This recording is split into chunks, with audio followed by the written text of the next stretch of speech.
Science easy थी, मतलब science वालों के लिए तो इजी थी। साइंस वाले जो जिनका बैकग्राउंड साइंस है, जिसका बैकग्राउंड उनके लिए तो पूरा किया। पूरे करें।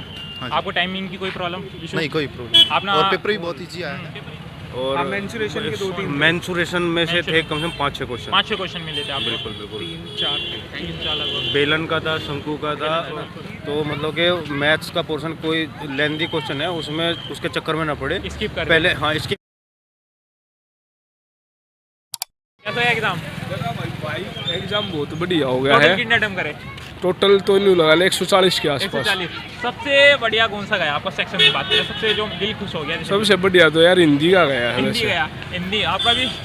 मेरा जीके जीएस और GK हाँ, हिंदी भी वैसे करंट तो 140 करने के बाद तो सारे ही अच्छे गए हैं, बाकी ये है कि हिंदी तो फेवरेट है। फेवरेट है हिंदी मातृभाषा भी बिल्कुल आपकी बात बस बिल्कुल भाई, इसलिए हिंदी के सारे अटेम्प्ट और सारे सही है। सारे सही है एक्यूरेट। बात करें जैसे आपने जीएस की बात करी, जनरल अवेयरनेस का कोई वेटेज दिख रहा था आपको?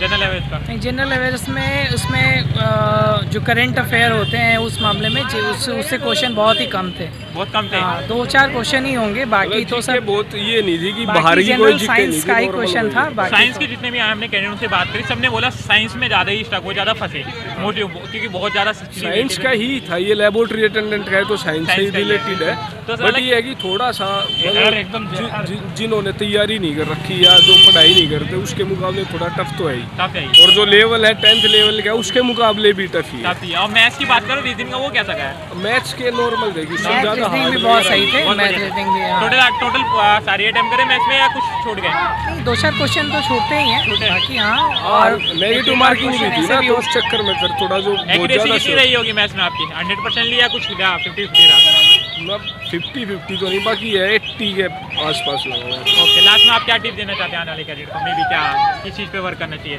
भाई ये अपनी तैयारी करो सब बढ़िया अच्छे तरीके से, तो टफ लगेगा नहीं। और जो तैयारी नहीं करके जाते उनको तो टफ लगेगा ही। मैथ भी जीके भी सब टफ है उनके लिए, है ना। आपके लिए बेस्ट ऑफ लक। बस, चलिए कैरियर टावर करें। बढ़िया रहा बिल्कुल। टोटल कितने अटेम्प्ट करें? 133। 130। सबसे इजी और हार्ड कौन सा सेक्शन लग रहा है? सबसे इजी मैथ्स इजी था, रीजनिंग भी इजी था और साइंस भी बहुत इजी थी। साइंस में मोस्टली जितने भी आए कैंडिडेट सब बोले साइंस में ही पता है क्या आ रहा है मोशन। बहुत सारी चीज़ें आ रही हैं उसमें, जैसे प्लांट हार्मोन्स के बारे में आ रहा है, Plant हाँ, hormones ऑक्सीजन और जेवलिन्स के फंक्शन वगैरह आ रहे हैं, और बहुत सारे मतलब किसी हार्मोन की वजह से कौन सी डिजीज़ हो सकती है, जेनेटिक डिसऑर्डर्स आ रहे हैं। जेनेटिक डिसऑर्डर हाँ। कितने क्वेश्चन मिले उसमें से? बहुत सारे हैं, मैं बहुत सारे। 57 करके आया हूँ। 57 करके आए। 57 57 60 आउट ऑफ 3 छोड़े। हाँ, एक्यूरेसी कितनी रही? एक्यूरेसी मेरी बहुत बढ़िया है, बढ़िया है। 54 से 55 बढ़िया है। 54 एक अच्छा टाइम है ये एक्यूरेसी के साथ, बहुत अच्छी बात हाँ, है। हाँ। बाकी और सेक्शन की बात करें, जैसे आपने 4 सेक्शन की बात करी साइंस की, मैथ्स की और रीजनिंग का क्या पैटर्न आ रहा था? मैथ्स में क्या था कि वही आपके टाइम एंड वर्क में से एक क्वेश्चन था, टाइम एंड वर्क का और एक इसमें स्पीड डिस्टेंस में से भी क्वेश्चन था, और और ये मान के चलो आप ट्रेन में इसमें से CISI हाँ ट्रेन में से था, और- सीआई में से था एक और- क्वेश्चन, एक एसआई में से भी था क्वेश्चन, और ये रीजनिंग में नंबर ऑफ ट्रायंगल्स काउंट करने थे, वो वाला कैसा था। आ रहा था? लाइनिंग वाला नॉर्मल बेस था ज़्यादा कंफ्यूजिंग था? नहीं, कंफ्यूजिंग था हल्का Confusing सा, था। उसमें काउंटिंग में गड़बड़ हो रही थी थोड़ी सी, अच्छा। लोगों को 12 लग रहा था लेकिन उसका आंसर 13 था, 13 था। एक का काउंटिंग एक छूट रहा था बार बार। हाँ। अब बात करें और CISI के थे? CISI में इसी क्वेश्चन थे, उसमें पूछ रहा था कि ये इतना पैसा कितने सालों में इसका हो सकता है, इतना कितने मतलब टाइम पूछा था, Time कितने पूछा साल था। में पूछा था। और generally- सिंपल इंटरेस्ट में भी क्वेश्चन इजी था, उसमें Easy था। रेट पूछा हुआ था। पूछा था। हाँ, सिटिंग अरेंजमेंट क्या आए थे आपके? सिटिंग अरेंजमेंट का हाँ एक क्वेश्चन आया था कि उसमें उसमें बोला था बोलिए। ABCDF 6 लोग हैं आमने सामने बैठे हुए हैं, Face to face में। 3-3 फेस टू फेस, तो उसमें बताओ पोजीशंस बता रहे हैं कि Position। कौन से एक्सट्रीमेंट पे हैं। तो जनरली ये आपको इजी पड़ गया होगा हाँ, ज़्यादा हाँ, था। easy बढ़िया, और बढ़िया। कोडिंग डिकोडिंग में कुछ आया था? कोडिंग डिकोडिंग में पूछा हुआ था, A26 है तो उसके वो मतलब उसका रिवर्स करके दे रखा अच्छा, था। reverse करके। हाँ, रिवर्स वाले थी अल्फाबेटिकली, अच्छा, और- वो हो गया। जनरली आपने हर एक सेक्शन पे हर एक टॉपिक हाँ, इनफैक्ट हाँ, आपको क्वेश्चन भी याद है? क्वेश्चन ये भी याद बहुत है बढ़िया मुझे, हुआ कि- बहुत सारी चीज़ें याद है। और जनरली आपने ये बात करी रीजनिंग की, और थोड़ा जनरल अवेयरनेस की बात करें, इसमें ना लोगों को करंट का थोड़ा सा वेटेज रहता है कि करंट का कितना नहीं, आ रहा है। करंट इसमें कुछ नहीं कुछ नहीं था, था। नहीं। ये हमारे जनरल अवेयरनेस में बहुत सारे, जैसे ये सॉन्ग था, खूब लड़ी मर्दानी वो तो झांसी वाली झांसी की रानी रानी थी, ये किसने लिखा अच्छा, तो ये उसका राइटर का नाम राइटर का था, नाम आया था, और क्रॉप्स में से था एक क्रॉस में क्वेश्चन, था।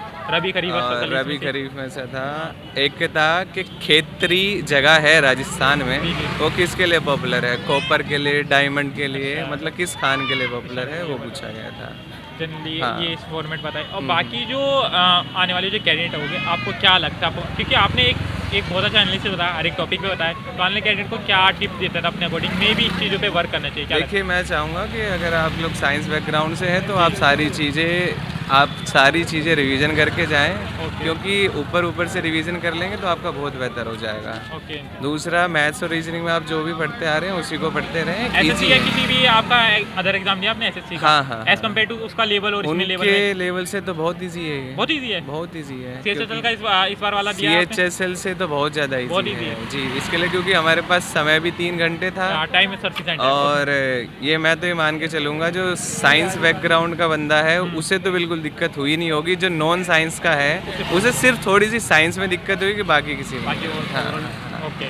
जनरली और लास्ट में और कुछ ऐसी टिप्स वगैरह क्या नहीं, एग्जाम से रिलेटेड? बस एग्जाम का ओवरऑल आप सेंटर की बात करें, कुछ ऐसी प्रॉब्लम बाकी? नहीं, प्रॉब्लम तो कुछ नहीं हुई। सिक्योरिटी पर्पस से बहुत ज़्यादा इन्होंने सिक्योरिटी रखी हुई है। सिक्योरिटी ज़्यादा जी। और मैं तो चाहूँगा कि फेयरनेस से अगर कुछ हो तो बहुत बढ़िया बेटर रहेगा। है, क्योंकि भविष्य का सवाल है। बिल्कुल, एक तो वैसे बिल्कुल। काफ़ी टाइम बाद हुआ है। लास्ट टाइम में कब भरा था फॉर्म आपने? ये 2021 में की रिक्रूटमेंट है और लगभग 2 साल के इंतजार के बाद अभी हो रहा है। ओके। हाँ, ठीक है। आपके लिए वैसे मिला ओके, थैंक यू। कैंडिडेट आए उन्होंने हर एक टिप दिया, बाकी जो और कैंडिडेट होंगे बिल्कुल जानते हैं। ये लगभग ये शिफ्ट ही एंड हो चुकी है। एग्जाम सेंटर एनाटा से हम जस्ट है एनटीए की जो अगली शिफ्ट है उसे कैंडिडेट लग चुके हैं। आप वीडियो को लाइक और कमेंट करके जो बताया आपको क्या क्या फॉर्मेट पूछा, लाइक और शेयर कमेंट करना ना भूलिए। अगली शिफ्ट के लिए लोग कैंडिडेट आ चुके हैं और अगली शिफ्ट के लिए ये वाले